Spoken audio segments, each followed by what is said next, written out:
ভাল লাগিছে কাৰণ মই এগৰাকী সাধাৰণ মানে এবাৰ প্ৰথম ৰাজনৈতিক জীৱনৰ প্ৰথমবাৰ মই নিৰ্বাচন খেলিছোঁ।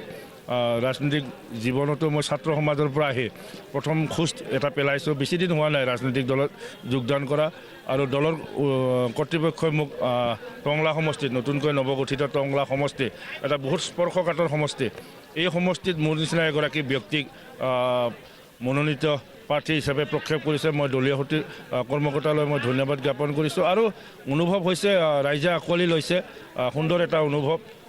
নতুন ব্যক্তি হিচাপে সকলোৱে আঁকোৱালি লৈছে, মৰম কৰিছে, আদৰ কৰিছে, এইখিনি মোৰ কাৰণে যথেষ্ট।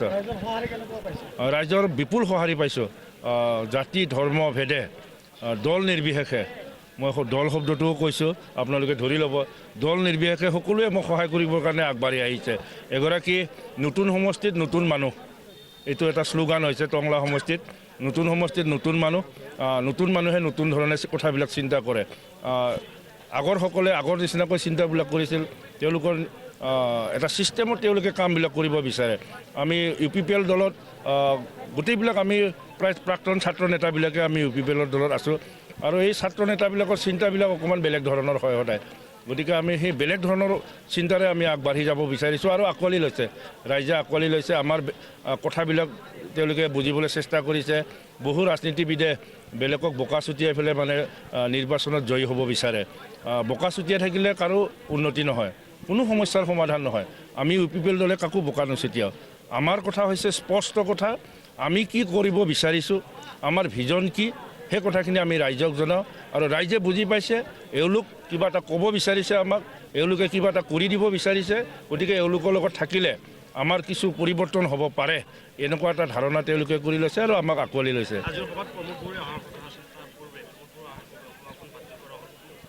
এটা টেকনিকেল প্ৰব্লেম, উদ্যোক্তাসকলে টেকনিকেল প্ৰব্লেম বুলি পেলাই কৈছে। মই ইফালেদি এই সভাখনত মই অহা কথা নাই, এইফালেদি মই ৰাস্তাৰে গৈ আছিলোঁ আৰু আমাৰ যিহেতু হাইকমাণ্ডৰ এগৰাকী ব্যক্তি আহিব, গতিকে তেখেতক অকণমান দেখা কৰি যাম বুলি পেলাই মই আহিছিলোঁ। আহি গম পালোঁ ইয়াত এটা টেকনিকেল মানে প্ৰশাসনৰ ফালৰ পৰা টেকনিকেল প্ৰব্লেম পাৰ্মিশ্যনক লৈ পেলাই হৈছে আৰু সেইকাৰণে সভাখন মানে অনানুষ্ঠানিক এখন সভা হ'ল। যিহেতু মানুহবিলাক ইয়াত গেডাৰিং হৈছে, তেখেতসকলৰ যিটো উৎসাহ উৎফুল্লিত হৈ আহিছে। UPPL দলে কোনো ৰাজনৈতিক দলৰ লগত এইবাৰ এলায়েন্সত অহা নাই। UPPL দলে নিজৰ শক্তি পৰীক্ষা এইবাৰ দেখুৱাব বিচাৰিছে। কাৰোবাৰ বুকুচাত উঠি, কাৰোবাৰ লগত কান্ধত হাত থৈ পেলাই UPPL দলে নিৰ্বাচন প্ৰচাৰ কৰা নাই আৰু নিৰ্বাচনত অৱতীৰ্ণ হোৱা নাই। অকলে কিমান শক্তি আছে সেইটো চাব বিচাৰিছে আৰু এই শক্তিটো কিন্তু ৰাইজে সন্মান জনাইছে আৰু ইয়াত দেখিলে আপোনালোকে গম পাব কেনেধৰণে ইয়াত জনসাধাৰণ সমাগম হৈছে। গতিকে এইখিনিকে কৈছোঁ। গতিকে তেওঁলোকে ক'ব খোজে ট্ৰেক্টৰ যে ফেক্টৰ হ'ব, সেইটো কিন্তু নিশ্চিত। সেই কথাটোকে আমি ইয়াত মানে উপলব্ধি কৰিব চেষ্টা কৰিছিলোঁ।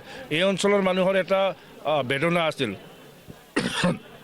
ৰাজনৈতিক দলবিলাকে ইয়াত বিশেষ এটা সম্প্ৰদায়ৰ লোক ইয়াত বসবাস কৰে। তেওঁলোকৰ বেদনা কি, আমি বিশেষ এটা সম্প্ৰদায়ৰ হোৱাৰ কাৰণে আমাক ৰাজনৈতিকভাৱে অৱহেলা কৰিছে নেকি, সন্দেহ আছে তেওঁলোকৰ মনত আৰু এই সন্দেহটো দূৰ কৰিবৰ কাৰণে আমি আহিছিলোঁ। আৰু তেওঁলোকৰ মনৰ যিটো বেদনা, এই বেদনাটো কিয় হৈছে এই কথাখিনি আমি জানিবৰ কাৰণে একদম সাধাৰণ মানুহবিলাকক, যিবিলাকে বজাৰ কৰিবলৈ আহিছে, যিবিলাকে বজাৰত নিজৰ শাক পাচলি বিক্ৰী কৰিব আহিছে, তেওঁলোকৰ লগত মত বিনিময় কৰিলোঁ। তেওঁলোকৰ বহু বেদনা আছে ইয়াত আৰু প্ৰত্যেকগৰাকী ব্যক্তিয়ে এই অঞ্চলৰ মানুহে এটাই উপলব্ধি কৰে যে আমাক কোনোবাই মাহীয়াৰ চকুৰে চাই আমাক এটা বিশেষ সম্প্ৰদায়ৰ লোক হোৱা হেতুকে অৱহেলিত কৰি ৰাখিছে, এনেকুৱা এটা ধাৰণা হৈছে। আৰু আমি তেওঁলোকক আশ্বস্ত কৰিবলৈ যথেষ্ট সক্ষম হৈছোঁ। তেওঁলোকে আমাৰ UPPL দলৰ নীতি আৰু আদৰ্শক তেওঁলোকে বিশ্বাসত লৈছে, তেওঁলোকে আঁকোৱালি লৈছে আৰু UPPL দল হৈছে এটা ধৰ্ম নিৰপেক্ষ দল।